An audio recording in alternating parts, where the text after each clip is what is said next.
जय जय श्री राधे, जय जय श्री राधे। प्रभु जी माता जीरा আরেকবার সন্ত তুকারামের কিছু গল্প উপস্থাপনা করছি। তুকারাম যে বিঠ্ঠলজির অত্যন্ত প্রিয়। এই বিঠ্ঠলজি মন্দিরটা আছে পন্ডরপুরে। তো পাণ্ডুরাঙ্গাজিও বলা হয় সেখানে তাকে। একবার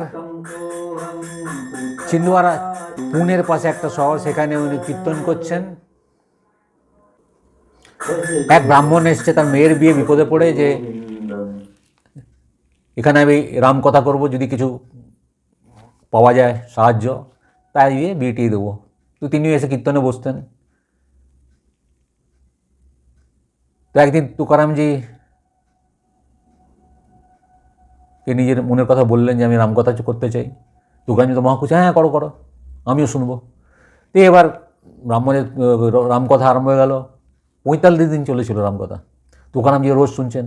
তারপরে যখন শেষের দিন এসছে, তো সবাই দান ফান করবেন, তো বাড়ি বাড়ি ঘিরে সবাই দান গ্রহণ করছে। তুকারামজি বাড়ি গেছে। তুকারামজির স্ত্রী দান করতে চান না, কিন্তু কী করবেন, দিতে হবে। একটা ফাটা কলসি দানের হিসাবে দিয়ে দিয়েছে।